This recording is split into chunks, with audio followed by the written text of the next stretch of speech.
The royal family are not expected to carry out any official engagements for a week as they observe a period of mourning.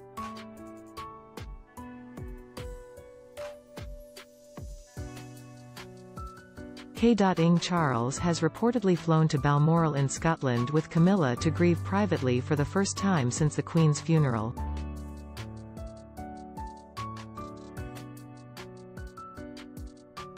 The King and Queen consort were pictured in a vehicle which arrived at RAF Northolt on Tuesday morning, reportedly bound for Balmoral, the estate on which the King's Scottish home of Birkhall is located.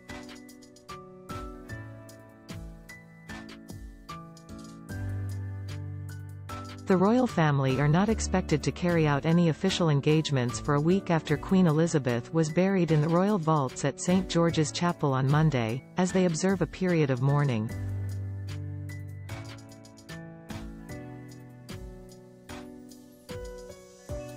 According to tracking website Flightradar24, an aircraft left RAF Northolt just before 11 a.m. on Tuesday and landed just over an hour later at Aberdeen Airport.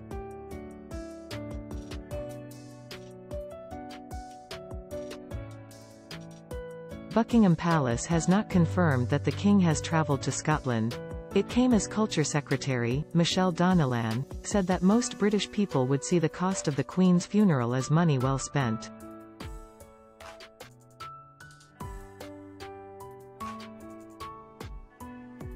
However, she told Sky News she could not put a figure on what the total might be. Number 10 has said costs for the funeral and mourning period will be published in due course.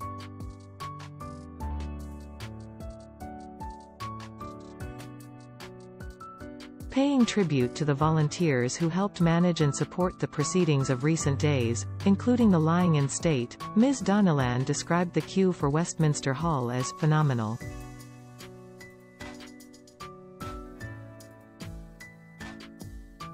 Around 250,000 people are thought to have had the chance to file past the Queen's coffin as she lay in state, with queues often stretching miles from the Palace of Westminster to Southwark Park.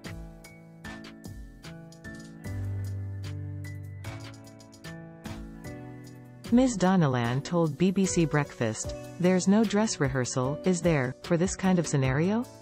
It has been in the plans for years, but obviously we stress-tested everything and worked with community groups."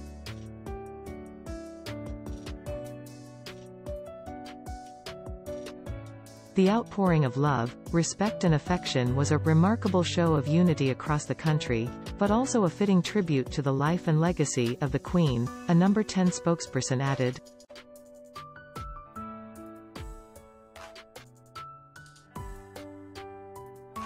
Among the 2,000-strong congregation at the Abbey for the Queen's funeral was foreign royalty, leading figures from UK life, and world leaders including US President Joe Biden and French President Emmanuel Macron.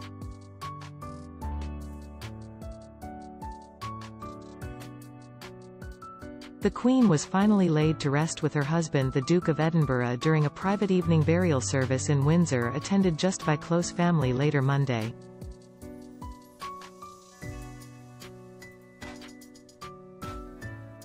No date has been fixed for the coronation of King Charles, but it is expected that, in line with royal precedent and due to the large amount of planning involved, there will be at least several months between the funeral and the crowning of the new monarch.